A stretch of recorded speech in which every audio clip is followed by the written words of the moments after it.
Hi friends, మరో కొత్త వీడియోకి స్వాగతం. ఈ వీడియోలో మనం ఏవియేషన్ హిస్టరీలోనే జరిగిన ఒక విషాదకరమైన సంఘటన గురించి చెప్పుకుందాం.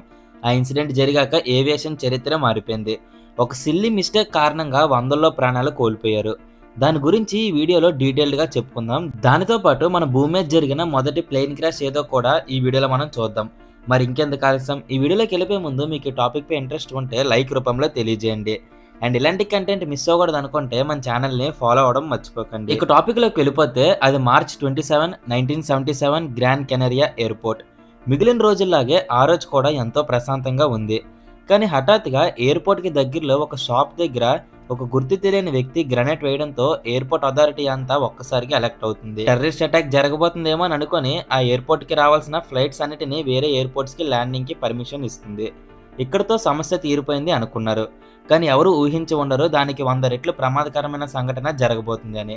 ఎందుకంటే 2 బోయింగ్ 747 ఫ్లైట్స్, కేఎల్ఎం ఫ్లైట్ మరియు పాన్ ఏఎం ఫ్లైట్, ఈ 2 గ్రాండ్ కెనరియా ఎయిర్పోర్ట్లో ల్యాండ్ అవ్వాలి. కానీ వీళ్ళు డైవర్ట్ చేయడంతో దగ్గరలో ఉన్న లాస్ రోడిస్ ఎయిర్పోర్ట్లో ల్యాండ్ అవ్వాల్సి వచ్చింది. కానీ అది చూస్తే చాలా చిన్న ఎయిర్పోర్ట్. దానికి తోడు దురదృష్టవశాత్తు ఆ రోజు అక్కడ ఎక్కువగా పొగమంచు కూడా ఉంది. రూట్ కూడా అంత క్లియర్గా కనిపించలేదు. చాలా చిన్న ఎయిర్పోర్ట్ కావడంతో ఈ 2 ప్లేన్స్ ఒకే రన్వే మీద ల్యాండ్ అవ్వాల్సి వచ్చింది. అయితే నిజానికి గ్రాండ్ కెనరియా ఎయిర్పోర్ట్లో టెర్రరిస్ట్ అటాక్ జరగబోతుందని అనుకొని అక్కడి నుంచి డైవర్ట్ చేశారు కదా. కానీ అక్కడ జరిగింది టెర్రరిస్ట్ అటాక్ కాదు, కేవలం బాంబు ఒకటే వేశారు. అది కూడా కంట్రీలో అప్పుడు సివిల్ వార్ జరుగుతుంది. సో కొంతమంది సిటిజన్స్ కోపంతో దగ్గరలో ఉన్న షాప్ దగ్గర ఒక గ్రెనేడ్ని వేశారు. కానీ వీళ్ళు మాత్రం ఎయిర్పోర్ట్ని హైజాక్ చేస్తారు టెర్రరిస్ట్ అనుకొని ఈ విధంగా డైవర్ట్ చేశారు. కానీ ఎప్పుడైతే ఇదంతా తెలిసిందో మిగిలిన ఫ్లైట్స్కి క్లియరెన్స్ ఇచ్చారు. సో అక్కడ టెనెరిఫీ ఎయిర్పోర్ట్ అంటే లాస్ రోడిస్ ఎయిర్పోర్ట్లో ఉన్న కేఎల్ఎం ఫ్లైట్ తిరిగి గ్రాండ్ కెనరియా ఎయిర్పోర్ట్కి వెళ్ళడానికి సిద్ధమవుతుంది. అయితే టేక్ ఆఫ్కి రెడీ అయ్యే ముందు ఎయిర్ ట్రాఫిక్ కంట్రోలర్స్కి క్లియరెన్స్ కోసం అడగగా వాళ్ళకి ఈ కేఎల్ఎం ఫ్లైట్ పైలట్కి భాష మధ్య జరిగిన మిస్అండర్స్టాండింగ్ కారణంగా ఈ పైలట్ సరైన క్లియరెన్స్ లేకుండానే టేక్ ఆఫ్కి రెడీ అయిపోతారు. ఫ్లైట్ సుమారు గంటకు 260 కిలోమీటర్ల వేగంతో రన్వే మీద ఉంది. కానీ ఇక్కడ విషాదకరమైన విషయం ఏంటంటే పాన్ ఏఎం ఫ్లైట్ కూడా ఇంకా రన్వే మీద ఉంది. సో కరెక్ట్గా సాయంత్రం 5:06 కేఎల్ఎం ఫ్లైట్ మరియు పాన్ ఏఎం ఫ్లైట్ గుద్దుకోవడంతో ఒక్కసారిగా ఊహించిన దారుణం జరిగింది. సుమారు కేఎల్ఎం ఫ్లైట్లో ఉన్న 248 మంది చనిపోయారు. పాన్ ఏఎం ఫ్లైట్లో ఉన్న 396 మందిలో కేవలం 61 మందే బతికారు అండ్ మిగిలిన అంతమంది చనిపోయారు. ఈ ప్రమాదంలో మొత్తం 583 మంది చనిపోయారు. ఇంక ఈ సంఘటన ప్రపంచం మొత్తాన్ని ఒక విషాదంలో పడేసింది. కేవలం పైలట్కి మరియు ఎయిర్ ట్రాఫిక్ కంట్రోలర్స్కి ఒక మిస్అండర్స్టాండింగ్ కారణంగా ఇంతమంది చనిపోవడం అనేది చాలా బాధాకరమైన విషయం. ఈ ప్రమాదానికి కేవలం పైలట్ మిస్టేక్ అని చెప్పలేం కానీ చాలా కారణాలు ఉన్నాయి. అక్కడ గ్రాండ్ కెనరియా ఎయిర్పోర్ట్లో టెర్రరిస్ట్ అటాక్ జరగబోతుందేమో అని వాళ్ళు అనుకోవడం, ఎయిర్ ట్రాఫిక్ కంట్రోలర్స్కి మిస్అండర్స్టాండింగ్ రావడం మరియు పొగమంచు కూడా ఎక్కువగా ఉండడం, ఇలా చాలా కారణాల వల్ల ఈ ఇన్సిడెంట్ జరిగింది. కానీ ఏవియేషన్ హిస్టరీలో ఇలాంటి సిల్లీ రీజన్స్ వల్ల ఇంకెప్పుడు ప్లేన్ క్రాష్ జరగకూడదని చెప్పేసి చాలా అడ్వాన్స్ మెటీరియల్ని తీసుకొచ్చారు. అదేంటి ఇప్పుడు చూద్దాం. మొదటిది, చిన్న ఎయిర్పోర్ట్స్ అనేవి డిమాలిష్ చేసి రన్వే వంటివి పెద్దగా నిర్మించారు.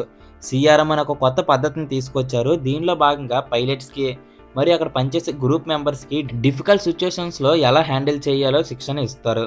పొగమంచు ఉన్నప్పుడు కూడా పైలట్స్ని ప్లేన్ కంట్రోల్ చేసుకునే క్యాపబిలిటీని ఈ ట్రైనింగ్లో భాగంగా వాళ్ళు ఇస్తున్నారు. దాంతోపాటు రేడార్ సిస్టమ్ని కూడా రన్వే మీద ఇన్స్టాల్ చేయడం జరిగింది. దీని కారణంగా రన్వే మీద ఉన్న వెహికల్స్ ప్లేన్స్ని ట్రాక్ చేసి లో విజిబిలిటీలో కూడా మరింత క్లియర్గా కనిపిస్తుంది. ఇవే కాకుండా ఇంకా చాలా విషయాలు ఈ ఇన్సిడెంట్ తర్వాత వాళ్ళు డెవలప్ చేయడం జరిగింది. ఏదేమైనా ఈ టెనెరిఫీ ఎయిర్పోర్ట్ డిజాస్టర్ గురించి మన చరిత్ర ఎన్ని రోజులైనా మర్చిపోలేదు. అండ్ రెండోది, ప్లేన్ క్రాష్ వల్ల చనిపోయిన మొదటి వ్యక్తి ఎవరు? ఒక సర్వే ప్రకారం ఇప్పటి వరకు సుమారు 22,000 ప్లేన్ క్రాష్లు జరిగాయి అండ్ వేలల్లో జనాలు చనిపోయారు. అయితే మీరు ఎప్పుడైనా ఆలోచించారా చరిత్రలో జరిగిన మొదటి ప్లేన్ క్రాష్ ఏదని అండ్ అది ఎప్పుడు జరిగింది అని? సెప్టెంబర్ 17, 1908 మొదట ఎయిర్ప్లేన్ కనిపెట్టిన రైట్ బ్రదర్స్లో ఒకరైన ఆర్వెల్ రైట్ యుఎస్ ఆర్మీ కోసం ఒక కొత్త మోడల్ ఫ్లైట్ని కొనుగొన్నారు. అయితే లెఫ్టినెంట్ సెల్ఫ్రిడ్జ్తో పాటు ఇతను కూడా ఆ ఫ్లైట్కి టెస్ట్ డ్రైవ్ కోసం స్టార్ట్ చేశారు. కొంచెం దూరం బాగానే వెళ్ళింది కానీ మధ్యలో వాళ్ళు చేసిన ఒక చిన్న తప్పు కారణంగా ఆ ప్లేన్ క్రాష్ అయిపోయింది. ఆర్వెల్కి తీవ్రమైన గాయాలు తగిలాయి. ఈవెన్ అతను ఎడంకాలు కూడా విరిగిపోయింది. కానీ అదే ఫ్లైట్లో ఉన్న లెఫ్టినెంట్ సెల్ఫ్రిడ్జ్ మాత్రం ప్రాణాలు కోల్పోయారు. సో చరిత్రలో ప్లేన్ క్రాష్ వల్ల చనిపోయిన మొదటి వ్యక్తిగా సెల్ఫ్రిడ్జ్ గారు నిలిచిపోయారు. మరి ఎక్స్ప్లెనేషన్ మీకు ఎలా అనిపించిందో కామెంట్ చేయండి. ఇలాంటి ఇన్ఫర్మేషన్ కంటెంట్ మీరు మిస్ అవ్వకూడదు అనుకుంటే మన ఛానల్ని సబ్స్క్రైబ్ చేసుకోవడం మర్చిపోకండి.